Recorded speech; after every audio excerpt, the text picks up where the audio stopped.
Who's the chicken now? Who's the chicken now?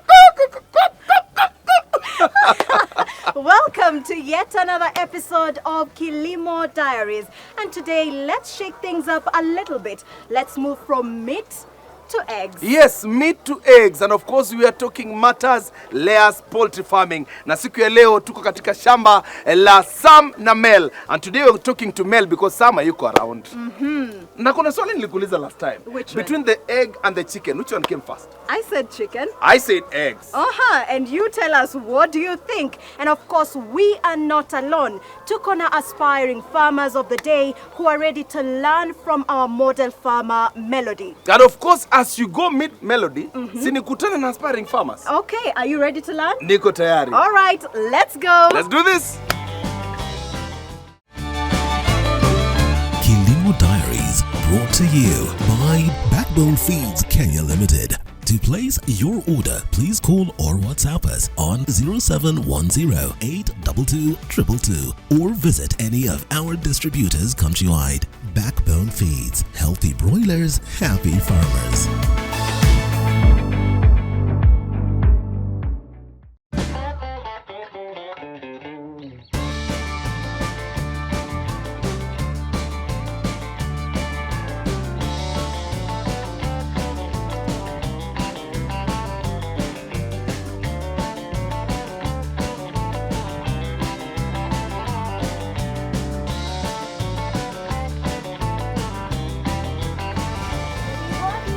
Hello. Hi, Sheila. How are you doing? I'm well. Karibu to Sam Mel Farm. Thank you so much. And Nona, you're so busy picking eggs. Is it time already? Yes, I ndio masaa ya kuokota mayai. Why did you decide to join, poultry farming, and what motivated you to start, especially now layers? We have friends and family who are already into poultry farming.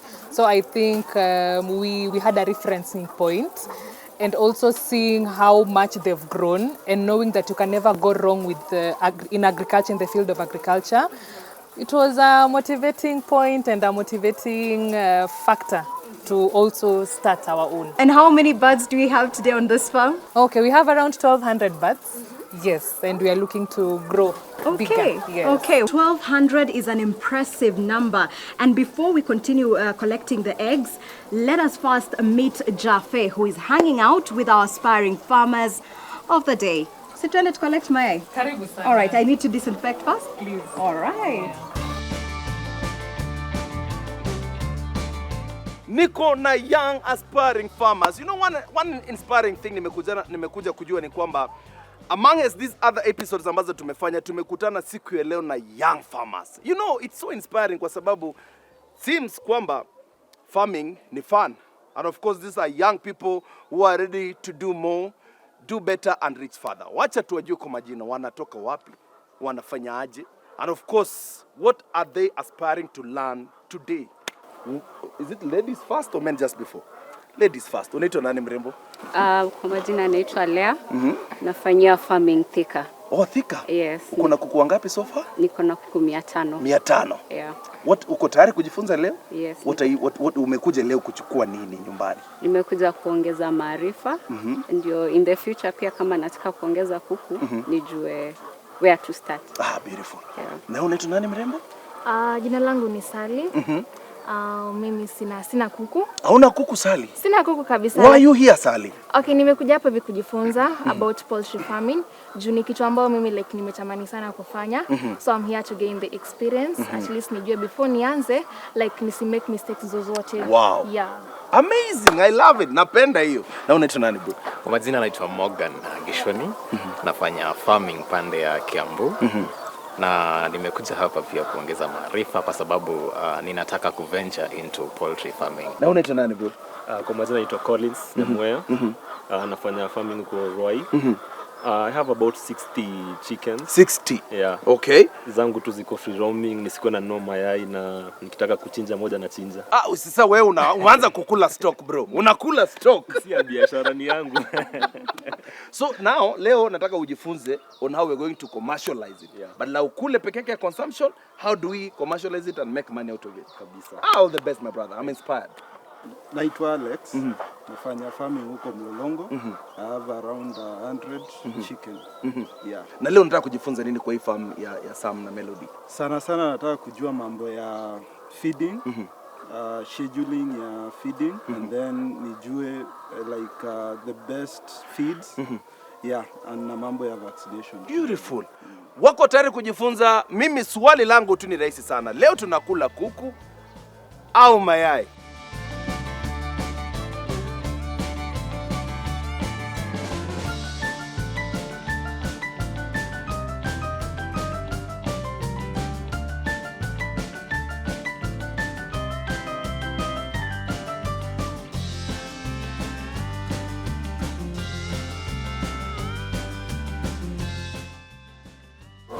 Alright, Jafe. Yes, Sheila. Now that we are done collecting the eggs for the day, let us go and learn more from our modern farmer Melody, because our friends here are very loud.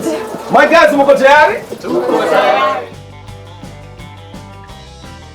One interesting fact ni kwamba niko na youthful farmers hapa ambao ni aspiring. Yes. Na jamaa moja alikuwa anazungumzia maneno ya kukula stock. Lakini amesema kwa sababu tumetoka pale ndani na tumejifunza, from now henceforth ana scale up. And a scale up. Tunapanda juu. Yes, and of course, took on our model farmer Melody, who is now taking us through everything about layer poultry farming. So our first question is, did you get this chicken at this age ama ulianza nao wakiwa wadogo? They came when they were 1 day old, and when they are at that stage, they need intensive care. So from feeding to warmth, since they do not have feathers that would help them generate for themselves warmth, to the supplements that they need, etc. For warmth, we use these 3 types of GOtv, but this is a bulb. This one uses electricity, but it consumes a lot of electricity. And then we have this GOtv, the one made of clay, and this one, the metallic one. So both of them use makaa, but I have to insist that it's not the normal type of makaa. The briquettes, the ones made out of clay. Yes, and we use that specific one to avoid a build-up of carbon monoxide. Since also it's not the area where we brood, you cannot expose them too much to aeration, so we do not want to also risk the build-up of carbon monoxide. Now, I'm seeing the housing system that you're using, and I've seen the birds in cages. Yes. Perhaps why did you decide on that housing system? Is it that it's easier to maintain, or what is it about? So when they start laying, the recommended spacing per bird is 1 square foot. And you see for one cage, which carries 128 birds, occupies 8 foot by 7 foot. Okay. So you see 8 foot by 7 foot, those are around, if it was deep litter, those are around 15 chicks. But you see for me, if I have the cage that houses 128 birds, with that small space, I have more birds and I have saved on space. Like for instance, the house behind us, it carries around 600 birds. A normal house would not, if they were in the deep litter system, a normal house would not be able to accommodate them. And also everything is automatic. So from the food to how they drink their water, let's say a bird is sick and you get to identify, it's easier for you to quickly isolate because you can, when you go on collecting eggs, it's easy to identify.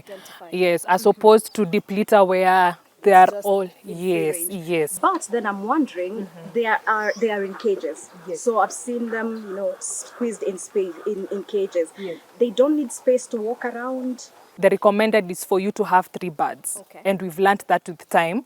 But I think for us farmers, we really want to maximize profits. Yes. So we put 4, but we've seen it's even with production, it's not really the best. So the ideal is having 3 birds per cubicle, and they have space to move around and yes, have fun. It's very easy to clean them. We don't clean them daily because when they poop, the manure, it's collected at the back. So the manure is what is collected twice a week. So, Jafe, for every bird to thrive, they need food. Food. And of course, a very big quite a lot of manure actually is a good indicator kwamba they are being fed well. Yes. Na nilikuwa napiga story na aspiring farmers, wengine wananiambia saa zingine tunakatakata ugali ambao umelala, tunamwagia, tunakatakata sukuma tunawamwagia. Melody. Yes. What type of feeds do you use to feed your poultry? Okay, so we use backbone feeds. With backbone feeds, at least you're guaranteed of a production of more than 90%, which is good for us farmers because our margin, we will not cry sana when there is also fluctuation in the market prices. So from chick mash to layers mash, we use backbone feeds. How often do you feed them? So we feed them once a day since it's the cages. So we just feed them every morning at around 6 or 5:30 in the morning. We give them food. We don't have to give them water because the piping system, there is water that goes into the tanks. It replenishes itself once it's over. So for feeds, I'd say it's the only manual task that we do. How often do you collect eggs in your farm, and how many times do this chicken lay eggs? The most ideal time to collect eggs is around saa 8 because at least by saa 8 wote, hata kama si wote, but most wametaga. So saa 8 is when now we get in to collect the eggs. Though hata saa zingine unaweza kuja saa 10 na bado utapata kuna wengine wametaga mayai. Na laying cycle ni okay, wao wanasema ni 18 months na wao wanaanza kutaga from between 16 weeks to 20 weeks. Okay. That is when they start laying. So they lay for around 1 year, 1 month, and then now they are disposed and you bring in another lot. Do you have cases of where a bird itakula mayai? We have such instances, but when you see birds that peck eggs, that's an indicator of low calcium. So that means we'll have to supplement them with calcium. Sometimes the shells are very light. Yes. So in as much as they drop to where you can pick them, if you find so many breakages, that can also be an indicator that they are unwell. So you need to give them medication. And I think now, Sheila, we should now get into the business part of it. Melody, is it a venture that you can advise the aspiring farmers here to get into? Ama ni kitu namwambia, hey, wewe usijaribu hiyo? We cannot say we regret. There are lessons that you definitely pick along the way, but it is a very beautiful venture. The good thing with agriculture is people will always eat. So you always have a ready market. And then it's also hard for someone to eat like 1 egg. So in a family of like 5, half a tray is gone. So you are assured you will always have customers. So yes, so it's a venture that I'd advise. Don't feel pressured with the cages. You can start with a deep litter. People always start from somewhere. And again, we are not the same depending on the financial muscle power that you have. You just start and everything will fall into place. You've talked about market ama consumers ambao unawapelekea wapi? Do they come here wanunue hapa ama you take it to them? Where's your target market? So for us, we prefer selling to the retailers. And they are also, for bulk buyers, the ones who take 100 trays, they usually come for them from the farm. Ndo nisikuwe na uoga kama aspiring farmer. Nataka tu nitie motisha ama unitie moyo kabisa. How is the market? You can never meet the demand in the market. I remember there was one guy from Isili who wanted 700 trays delivered within 2 days. Oh, wow. So you can imagine, amezunguka wangapi? Amezunguka mara ngapi? Ameulizia watu wangapi? Ndo na nataka 700 trays. Hata anakushukishia basi sinipate 300. Hata uwezi nipea 200. You could feel ama sense how desperate this person is. So there is always market. Usiwai uzuri wa chakula watu watakula. Wow. Uzuri wa chakula watu watafanya nini? Watakula. Niko na jamangu hapa wa kukula. Amesema leo ameokoka. Tumemwombea, amesema kuanzia leo ameacha kula stock. Kwa sauti bro na confidence sasa. Uko na swali kwa Melody? Yeah, niko nayo. So mimi wangu ni free range. So sijui about their feeds, sijui wanakula what quantity na wafungulia wanaenda kujitafutia. So unajuaje exactly the quantity utapatia wako na the quality of feed unawapatia? Our free range ni kienyeji. Feeding ya kienyeji na feeding ya layers ni different. Kienyeji unaweza wapea ugali melala, unaweza wapea githeri. Hawa uwezi kwa hawa uwezi fanya hiyo makosa. kwa hawa, alafu pia kuna kile kiasi chenye wataalamu wame recommend uwape. Juu ukiwapea zaidi watakuwa na mafuta mengi kwa mwili na hawatataga, so itakuwa pia hasara kwako. Juu chakula cha kuku si bei rahisi, so kuna pia hizo guidelines zenye utapewa. Kama hawa per bird wanastahili kula 0.11 kg. Na wakiwa wadogo si wenye walikuwa wanakula. So ni zinavari. Free range na hawa layers ni different. All right. Yes. Tumejifunza mengi Jaffe. Hata sisi tumejifunza. And we have gotten a lot of insight from our model farmer Melody, who has taken us through layer poultry farming. But first, we go on a short commercial break. When we will be back, we will have the expert of the day. Do not go too far. Keep it TV 47. Kilimo Diaries, brought to you by Backbone Feeds Kenya Limited. To place your order, please call or WhatsApp us on 0710 822 222 or visit any of our distributors countrywide. Backbone Feeds, healthy broilers, happy farmers.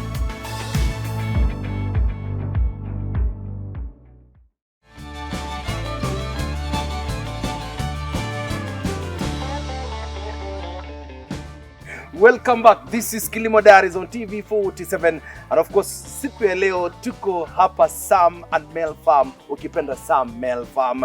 And of course, tunazungumzia maswala ya layers poultry farming. And on this part now, we are joined by our expert of the day, Marion Jiru. How are you doing? I'm fine. I am good. And we are not alone. We have also Enoch Mutai from the Kenya National Farmers Federation, KENAF. How are you, Enoch? I'm fine. Karibuni sana. And of course, niko na swali kwako, our expert siku ya leo. Swali ni rahisi sana. Some of the health issues that poultry, of course, ama kuku ambao umewafuga pale ndani wanapitia kila siku. What are some of the treatment measures that I can do as a farmer? Hasa kuku wa mayai. Kuku wa mayai. From the time you've brought the birds as day-old chicks, you should have followed the vaccination program given by your breeder. So, of most important vaccinations are Newcastle and IB, Gumboro, Fowlpox, fall typhoid. So for Newcastle and IB, because they are recurrent and we don't want you to be caught up by outbreaks, it is usually recommended that you revaccinate every 2 or 3 months. So every vaccine that you buy 2 or 3 months should have Newcastle and IB, because there are some vaccines with only Newcastle. And other things are like coccidiosis and worms. So worms affect layers a lot. They drop the production. So you should, as a farmer, make sure that you deworm your flock every 3 months. Deworming and Newcastle plus IB, they are regular. Every 2 to 3 months, right? So in your records, you should know I dewormed this day, or I gave the Newcastle vaccine this day. So the next time I will give it is this date. So you schedule it. But you shouldn't make it a culture of using antibiotics or dewormers every time. It's, yeah. Okay, and let's get to now egg production, Marion. How can I, as a farmer, ensure that there is maximum egg production in my farm? How can I manage nutrition vis-a-vis egg production? And also, how do I track, my layers, especially in terms of production? So for layers, there are some farmers who do own formulation feeds. Like they get raw materials and they mix them for themselves. And the downside to that is that sometimes those feeds are not properly compounded. So they don't have all the nutrients that the chicken needs. Sometimes there might be some feed companies that don't make very good quality feeds. So nutrition plays a very key role. If you have a flock that is producing maybe 94% and it suddenly drops, nutrition is one of the things that you should check. Second is worms, like we've mentioned before. They also make the production to drop. Issues like Newcastle, IB, and other diseases, anything that affects the health and growth of the chicken, directly affects your egg production. And you should make sure that you keep your records, so that if today you recorded 70 trays of eggs and tomorrow you record 80, that shows that you have an improvement, right? If it drops, then that tells you there's a problem. Sheila, niko na swali. Talking about egg production. Kuna wakati mwingine unakuta kwamba kuna mayai kubwa na kuna saa zingine unapata kuna yai ndogo tu. Is it a problem, labda kuku ni mgonjwa ama ni feeding, or what could be the cause? It can range across those two factors. Because even when you look at the other side of broiler farming, there's still the issue of uniformity. Okay. So there are big birds and small birds. So in layers you can find that there are birds which developed better or are able to convert feeds better. And there are others that don't have that much of a capacity to convert the feed. So that's why you always have to check your nutrition. Make sure that you give good quality feed. In case of any challenges, you can supplement. We have a lot of supplements in the market. And if you have a cage system like our farmer here, it's very easy to track which cage has that problem so that you can isolate the bird and boost it with some supplements.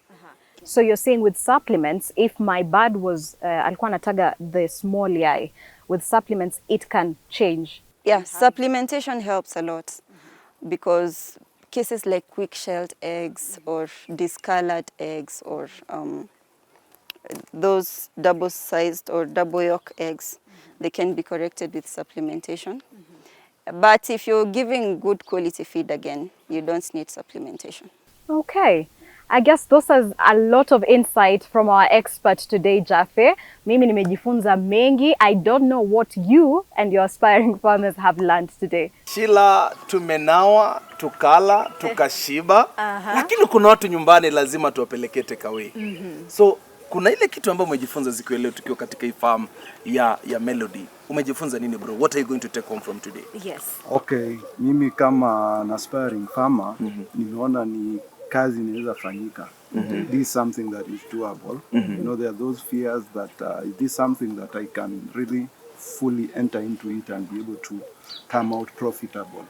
So my takeaway home is that this is something that is doable, and if I put my mind into it, I can be able to come out profitable. Absolutely. Amazing. Ndugu yangu wa kukula. For me, I can say the Melody alisema people will eat. So sina tumekifuga kuku, lazima nitapata wateja. People always eat. Hiyo ni take home yake. People always eat. Kutoka yeye kukula stock. Na kuuza lazima watu wakule. Yes. Mtu wangu aspiring farmer ambaye hana kuku aneni. Okay, yangu ni don't give up. Okay, what I mean by this ni ukianza hii nini like kama mimi mwenyewe like nimeacha kwanza this farming, like kuna zile changamoto ambazo nitakumbana nazo. So like haitaki mtu ambaye ata give up. Kuku atakufa but you still have to continue. Yeah. Beautiful.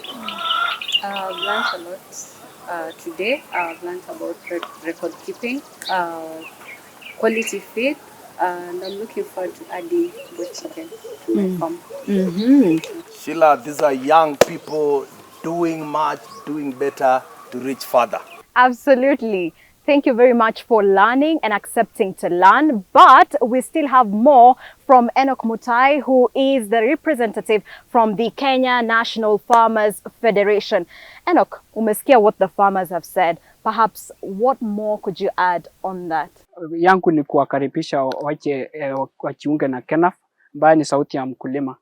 So perhaps KENAF is a member-based organization where we join as members and get services across the country. We have 47 offices across the country where you get services from there because we are devolved in our structure.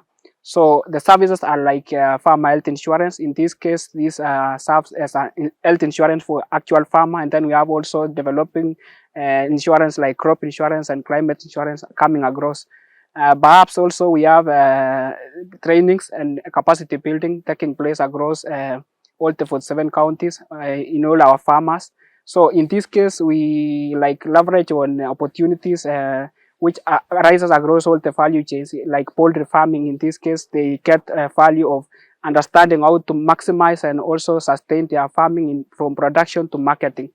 And another case is like when the farmers have joined kind of now through maybe website or where in any other aspect, they are kept close by our members of staff who are in the headquarters and also are in the county level. So joining KENAF is actually a thing of a desire. So we call upon all the farmers to join and get a range of services which they we normally say Sauti ya Mkulima is KENAF. We don't have another federation like KENAF in this country. Thank you very much. I wish all the farmers the best. As they join, they can join our website and look upon all the membership categories. And that is all from KENAF. All right. Thank you very much. I hope mko tayari kujoin KENAF. Sauti ya Mkulima, si ndio? And me, I am ready to eat some eggs. There you have it. There you have it. Of course, thanks to our model farmer Melody ambaye ametuhost hapa siku ya leo. Thanks of course to Kenya National Farmers Federation, Sauti ya Mkulima. Thanks to our expert ambaye amehakikisha kwamba tumekuwa hapa siku ya leo. And of course, thanks to our aspiring farmers. Tumeketi nao, tumekula good time, tumejifunza. Thanks to our crew for ensuring that tumekuwa na show moja smooth sana. And of course, thanks to you for watching Kilimo Diaries. Absolutely, and stay tuned for more every other Sunday at 7:30 p.m. And who knows, we could be coming to a farm next to you. I am Sheila Chelangat. And I'm MC Jaffe. And this is Kilimo Diaries, a show for the farmers. By the farmers. With the farmers.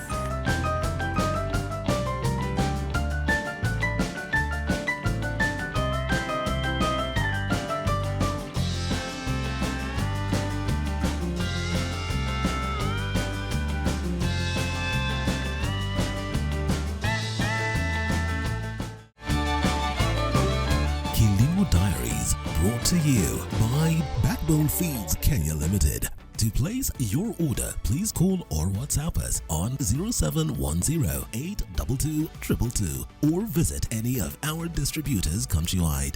Backbone Feeds, healthy broilers, happy farmers.